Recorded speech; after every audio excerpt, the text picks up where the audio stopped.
welcome to Health Talk, and we're here with Housecall providers. We're here with Kirk and Michelle. I really hope you'll take heed of this program today because it is on advanced directives, which is, in my book, a very important part of life. It's in many cases the end of life, but it's an important part of life. And having a proper time to deal with these things in a very reasonable and rational way. So I think what we first want to do is introduce both of you to our audience. And so we want to start, Michelle? Sure, thank you. My name is Michelle. I work as a community liaison for Housecall providers. So basically what I do is I help to educate the public about what we do for our work and also about things that matter to our industry, to healthcare. So advanced directives is one of them. Mm-hmm. And Kirk? And so I'm Kirk. I'm a palliative care social worker. So that means people with chronic conditions that they're not necessarily being cured, but their conditions are being managed. So what I do is help people kind of navigate all the psychosocial issues around that, resources and grief work and that kind of thing. A little bit of a catch-all. Mm-hmm. So what does the organization itself do? I mean, what is its function in our community?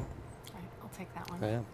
So we are a not-for-profit medical organization that provides home-based primary care, palliative care, and hospice services.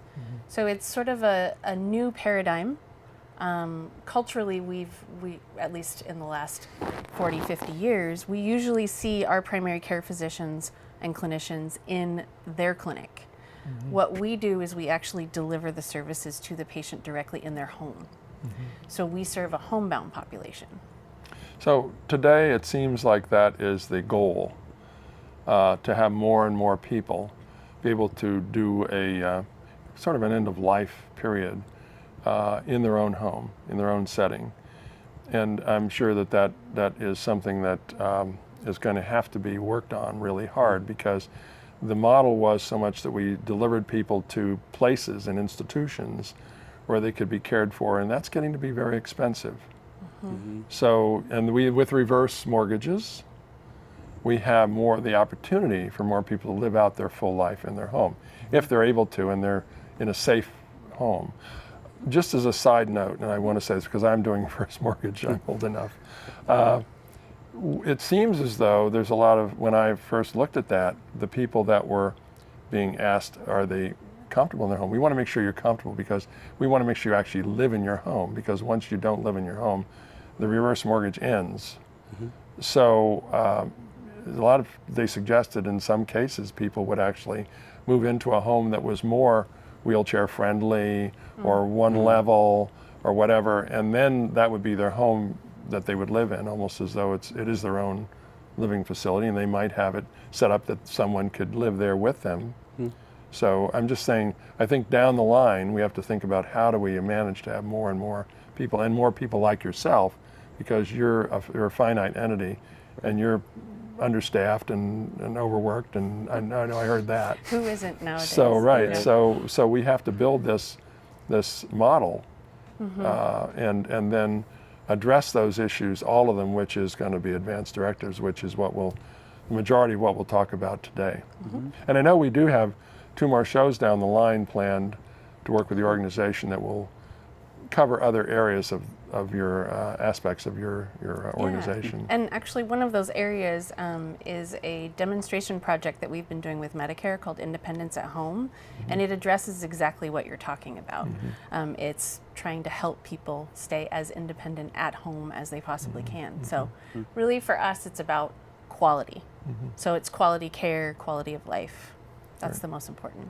Right, and that's what we were talking about earlier. I think the most important thing for me is that in our shows, we hope that we come across with programs that are useful for our community. So if anyone's out there and says, I'd like to know more about this, they can write to us and we'll do a show on it and so forth. But to me, there's nothing more important than having your affairs organized in a way that you can feel comfortable in when you become more and more debilitated over time. I know a lot of my friends that they ran through that situation, and Some were more or less, some were greatly comfortable. Some people do well in that stage of life, others don't. Right. So that's part of your challenge, I guess, in managing to get people to feel at home and comfortable and quality of life and so forth. We try. Do you want to talk to any, maybe you have some examples of, without saying any names, of course. I don't know, just the point you made is very true. Like everybody does end of life differently, you know, and so it's kind of our job to sort of meet people where they are, whether it's in their home or in a facility, and try to just kind of, I call it going on the journey with them as much as possible to build that relationship and that trust, and maybe get them to a place of acceptance, you know, or at least more acceptance than they had to begin with. I guess everyone has this point where they realize that they're declining. And it's nothing, I mean, today everybody looks, you watch television, everybody on television looks very excited and happy, and you're there in a very feeble state, and it's difficult. Right. But there are ways to adapt, I guess, over time. Some people are challenged more with the things they can't do. I remember some people that were really good musicians, instrumentalists or vocalists, and they can't perform the way they did originally, and it's, you know, of course it does no help to have the doctor say, well, you're 90 years old, you shouldn't be able to, you're lucky to be able to do it as long as you have, instead of, you know, what you can't do. Yeah, I think, and I went to this training one time and they were talking about suffering and how it's kind of a cultural thing. I think that we don't talk about people's suffering, and we don't let people suffer. We don't give them permission to, you know, talk about the losses that they'd had without trying to make it better somehow, you know, with our words. And it's kind of actually, I feel like it's a gift that I can give them sometimes in social work, is letting them. It's a talent. Yeah. It is a talent if you can do it. Yeah. Because it's hard for me to talk to people that are incapacitated or, you know, it's hard to say things that are going to be helpful. I think that's my biggest challenge when you deal with that. But if you're able to and experienced, it takes somebody that's experienced to be able to do that. And then you have to relate to them on the subject we're talking about today in a way that they can say, this is how I want to live out my life. This is how I want to structure the final days of my life. And how do you have your own forms, I guess, or process that you go through to complete that work, that advanced directive? So advanced directives are really, they're actually different state by state. So in Oregon, it is a two-part document, and it is a legal document. It's a two-part document where basically a person names their healthcare representative. So that's the person that you would like to speak for you if and when you are unable to speak for yourself. That's somebody you really know well and knows you well. You know, you would want to choose someone who is going to be able to carry out what you ask for, right? So in some cases, it might not be a family member, because maybe your family would have a really hard time to with let that. loose. It really depends. The second part of the advanced directive is basically a way to let your medical choices be known if you are unable to speak for yourself. So basically you're putting your values into a legal document so that your loved ones can understand, and also your physician, you would want to give a copy to your physician, understand what it is what your values would be in certain situations. But you can't list all of them, all the hypotheticals. And that's, I know that in the past when we've had other shows on this subject, you just can't list them all.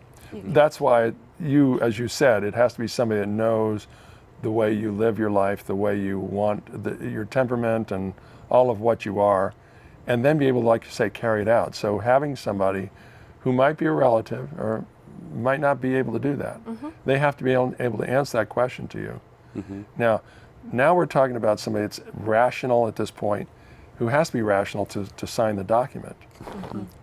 At what point does a person become, who decides that person's not able to make that decision or sign that document? I think it's a whole other show. There's, I'm trying not to get too technical. So there's two things to consider in making and answering that question. So a doctor or a qualified medical professional makes a determination about capacity. So, whether or not they understand what they're signing, the implications of what they're signing, that kind of thing, versus competency, and that's only determined by a judge. So in the case of an advanced directive, you're talking about capacity, and that's determined by a medical professional. They, they do a little bit of testing and assessment to determine that, and they talk with, they should talk with people that know the person pretty well. Now, you were saying that the directives are different in each state. Is part of the reason for that because the laws of what you can actually do in a state is different? And there must be medical decisions that can be made in one state that can't be made in another. So the right to die and so forth. That is There's- one, and that's a separate issue from advanced directive.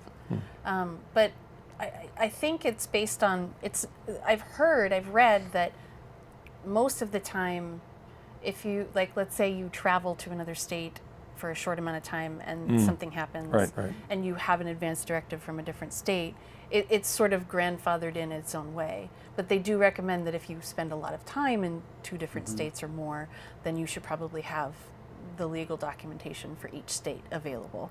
But it sounds like there hasn't been any court cases from, out-of-staters. That I know of either. Yeah. All kinds of court cases when you don't have one.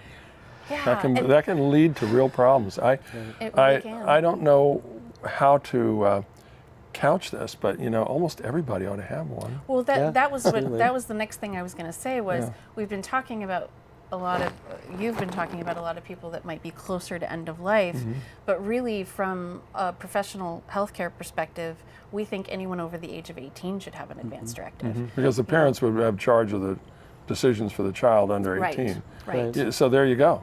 Right. That's it. So it's really, everyone over 18. Yeah, the advanced directive is appropriate for everyone because you just never know. You never know. We have a fair amount Accidents of, happen. we have a Right, lot exactly. of people in our practice that are 20s, 30s, like tragic accidents. That's kind of how they got there. Yeah, and so there you go. So I don't know. I'm trying to figure out because I'm with Kaiser, and they have their own thing going on. We talked about that. Yeah. But and so you have to. I think part of the thing you have to do when you want to do advanced directives is you have to check with your provider first of all to make sure that they're okay with what you're doing, and then do it. Make sure it gets done in a way that's comfortable with you, but also that you make sure that you have all the pieces in place. I think, is there a place that person can go, how to prepare for a online or something to find out that they can, what the things are that they need to know before they go into this? Right. Because a lot of times they show up with the paperwork and I didn't know I was going to have to need this. I have to talk with my person that's going to, you also have to have the person sign the document that's going to be the medical person on the other end. Right. There are several resources, and I did not bring them with me tonight. Okay, that's all right. I mean, But there's a few good ones out there. right, we're going to have other shows and we can make sure, but they can contact through your organization. Yeah, and like you had said, a lot of the hospital systems have their own, and that is because of the Patient Information Act of 1990. It's like mandatory at this They point. have to Yeah. basically explain advanced directive to their patients. So that's one way. So if a person is in the hospital, some of us feel that might be a little too late. We want to have that in place so that everyone kind of has an idea of where your value set is. But there is an organization here in Oregon called Oregon Health Decisions. Thank you. Yeah. And they actually put together a wonderful booklet. So what's nice about it is there is the actual legal documentation, and I think it's like 3 or 4 pages maybe, but the rest of it is this workbook that really delves deeper into, sort of like you were saying, we can't come up with all of the potential scenarios, but this workbook gives your loved ones or your healthcare representative that you choose better ideas of how you feel about certain situations. And I'll be honest, because I was honest with my coworkers, I'd been talking about this for years. I've been working in healthcare for 16 years, and I actually went to my first workshop earlier this year, and I was just really impressed by the document itself. You know, that cobbler's children never have any shoes, right? So of course I didn't have my advanced directive, even though I was telling everyone else to do it. So so I was really impressed by the Oregon Health Decisions workbook. And yes, you're right. The healthcare representative has to sign and agree to it, and then also on the actual treatment end, the document, the legal document, the person has to have 2 witnesses, neither of which that can be either their provider or their healthcare representative. To make sure it was all done ethically. Yeah. Or somebody that runs a facility where they live, like the nursing home administrator or a caregiver. It can't be that person. So when we're putting this all together, we should be doing it at a time where we're really comfortable with ourselves. But the other thing is, we may be finding that if you filled it out 10 years ago, you may have had another thought. Wait, I wonder what I actually said. You may have forgotten completely how you answer questions, and you may have changed your mind. So what would a person do? You don't amend it, you start over again. You just complete all the questions again. Yeah, you would, whatever version of the advanced directive is out there at the time, you do another one of those, and you have And a you say witness this one together. supersedes that. Yeah, by And date. make whatever by the provider or wherever it's labeled. Now, where do you put these things? With your will and? Well, yeah, you Wherever could else put you it go. with all your important documentation. A safe deposit box is kind of nice, I think. Or with the provider, probably. Yeah, so to supersede the old document, you basically have to give copies to all the people that would be looking at this, you know, and say, here's the new document. So it's not a bad idea on the document when you fill it out, say, I gave this to so-and-so and so-and-so and so-and-so. Yeah. So if you forgot 10 years later, you know, who did I give this to? Yeah. Well, you may have your person you have, you know, that's completed it with you, may be deceased. They could have moved. Right. So you really need to be thinking about these things as time moves on. So that everything is in order all the time. Always good to have a plan B and C. Yeah. There you go. So when you do the workshops, what are the things that, or maybe I should ask you some of the scenarios. Are there scenarios that you could talk about that would tell us some of the reasons why you would never want to leave, have no advanced directive? Right. Because I know that there's some real problems, because you could be held in a vegetative state. As long as you have some form of money coming in from somewhere, they'll keep you alive. Right. Well, not to mention any names, like you said, even though it was made national news, there was a young woman in Florida who we all knew about for a very long time with the family battling. You know, so yeah, that's pretty ugly. Yeah. I think in general, I don't have any specific stories. The things that I think about are the existential angst that might happen, that might basically take over the family if they're having to make decisions based on your There's a sense of guilt and there's a lot of guilt. We're living longer than we ever have before, because now we have pharmaceuticals, medical technology that makes us able to prolong life. Unfortunately, there's a lot of studies that say that we actually suffer more now because we're not able to control a lot of the things that we are now prolonging life with. So it's just a really smart thing to do, because it actually leaves your loved ones more peaceful.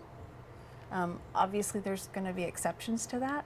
Sometimes if it's not easy for a person to talk about really what they value and what really matters to them, and it's not easy for the family to carry that out, there's some other issues there. But it helps. It really, really helps. Yeah. I mean, I think ideally what I love seeing people do is to have these conversations ahead of time, and with as many family members that are going to be involved there in the same room physically as possible. How do you start that conversation? Because I know that most everybody says, oh, this is so gruesome. Why do we have to do this? Say, no, this is a very practical piece of our life. And we want to be in a position that we are everybody's comfortable, and maybe not happy, but comfortable with. Right. that life can end or not based upon decisions that you would have made with others who are. Now, what about husband-wife situations where we talked about maybe you're too close to the person to really make the right decision? Can you, I know that I've worked it out with medical providers. So look, I'm going to use you as the guidepost, but I'm the final say. But, you know, somebody has to be the one that actually does the job and says when. And that's confusing sometimes. I think that that's the benefit to giving these documents to your provider, to your attorney. Right. Because right. then they can also be a voice for you. Right. If your loved one comes in and decides that they want the opposite of what you had put down. So I think it's really good for multiple people to really understand, or if they're not going to sit down and talk to them, then at least have the document, have a copy of it. Yeah, and hopefully the medical provider, they would use it as a tool to talk to the family and as a starting point, like, this is what I'm seeing, this is what I'm reading, can we start talking about this now? You know? So maybe that first step is like going to the organization that you mentioned, the website, because they would have at least a lead up to, you know, how important. I think we have to make the case here in this, the three of us today, to have the people that are watching this show realize how important it is to do this, to just get it done. Put it on your list of things to do and do it. And that means maybe the husband and wife need to say, okay, this is time for us to figure out who's going to handle these aspects of the directives. Yeah, absolutely. Right. I think the whole family, it opens up lines of communication. It can, you know, enrich their relationships sometimes. I think one thing with families I kind of like to start with sometimes is, you know, what's important to you? What kind of person have you been? What kind of person are you now? You know, just kind of start soft, you know, and that can lead into all sorts of great avenues for conversation, you know. That's one of my tricks. Yeah. Well, have you either of you had experiences that you wanted to bring up? Because we have about 5 minutes left tonight. I want to make sure that we might make evidence to the importance of this through experience. I think we've already mentioned one in Florida, which was obviously in the news, and we all remember. I mean, those of us that are old enough to remember. Right. There was a, not the happiest experience, is that okay? Sure, happy one after. That's better, yeah, okay. The, so this was a lady who was young when she died, and she had had a long-term chronic disability that affected pretty much all her body functions. At the end, she was completely bedbound in a home that catered to people on ventilators. You know, she'd been on a ventilator forever. So she had some events, and she went to the hospital, and there was no advance directive, and her family, for one reason or another, was not in the picture. For, you know, I think people had died and people were not involved, and so it came down to basically the decision of the doctor about when to remove life support, and there was all kinds of conflict between the person at the foster home and the person making the decision to pull, and it was very contentious and very sad way to end a very beautiful life, you know. Personally, I've been involved with a lot of people who were, you know, removed from their family settings, dealing with the issues we talked about earlier, AIDS. And it's challenging, and you have there a person who has no family members, has friends, and so they literally, the staff at the hospital relies on one or two of us to stand there and say, you know, we discussed it with the doctor, and we'd have to make that decision, because they thought that was the most appropriate thing to do, because we're there for each other, you know. And it is sad when you have someone like you described who loses everyone, and thereby you really need to keep aware of who is in your life still, who is on your advance directive, you know, who'll be a part of it, making that decision. You have to make sure they're still alive. Do they have capacity? Do they? Exactly, and diminished capacity puts you in a point where you can't really make that decision. So that happens a lot with spouses, like, you know, husbands and wives that are advancing age, and the spouse is the healthcare representative. Anyway, yeah, that could go down a very dark path. It could. Yeah. So the good thing is we learned today that we do have a show in January, but it won't be your show. We wanted to tell our audience that there will be some more programming from your group, and it'll be in February, first Wednesday in February, and then the first of February, and then we of course run a couple other tape shows, but also in March.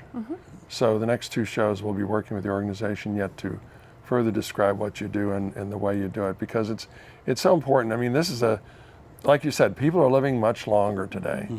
So in the light of that, we have to figure out how people can live as happy and as comfortable, not just warehousing people. We have to have people in the element and have a quality of life, which is what your goal is. I don't know, you probably have a motto of some sort or a mission statement, and I bet that's in there somewhere. Because it's quality of life today is hard to figure. We've got the kids with the thumbs, and that's their quality of life, playing on all the games. But when you get older, you know, most of us that are older never lived that kind of life. We're very active. So now we have to figure out how we can transition from what we were doing when we could do it, and playing golf and all the other things, squash and whatnot, to a point where we are not doing that. We're watching others do it in a passive way, and or pick up the paintbrush or something. In a way, just transition from one thing to another. As we have the people in business today who had jobs that were labor intense, and factory workers who no longer have a factory now have to transition their lives. Transition is, it's the one thing we never really had in the old days. Today, people have 2 or 3 occupations. The past ones are all gone. They don't exist anymore. So we have to think in those terms. We have to learn how to transition in many ways. Absolutely. In our lives today. Yeah, absolutely. So I really appreciate the both of you being here and giving us the word on the advanced directives, and I know that we're going to have more people helped by the words that you've given today in a way that they will get out and do it, because if they don't, it won't be nearly as good. Yeah, we hope so. Absolutely. That's really the goal. We really want to see as many people as possible filling out their advanced directive. Thank you. Thank you.